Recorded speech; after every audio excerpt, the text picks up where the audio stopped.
qalarsa gözlərimin içinə hopar. Mənə xəyalın gərək deyil, gəl onu özünlə apar. Kaş səni görməzdim o gündən əvvəlki günə qaçıram.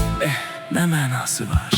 Mən səndən qaçdıqca sənə qaçıram, sənə qaçıram. Yıxılsam da uşaq kimi durub ayağa yenə qaçıram. Mən səndən qaçdıqca Sənə qaçıram, sənə qaçıram. yıxılsam da uşaq kimi durub ayağa Yenə qaçıram.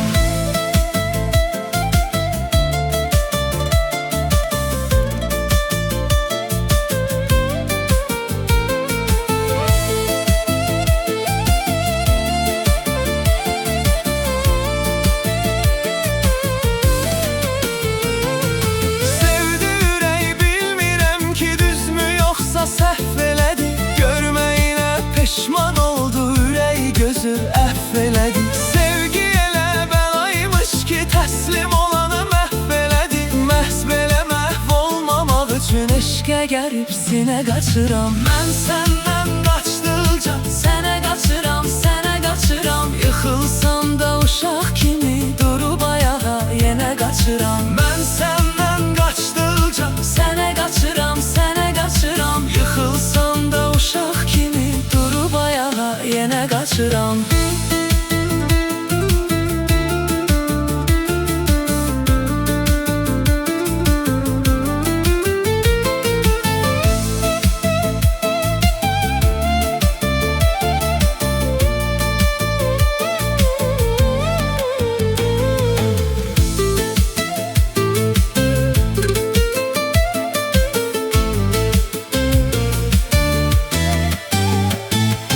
qarşı çıxıb ürəyimə başqa vaxt qoçaq oluram. Yaxınlaşmaq istədikcə nədənsə qorxaq oluram. Sən hər yadıma düşdükcə Əl açsız uşaq oluram. qorxuram dözməz ürəyim. Dilimsə dinə qaçıram.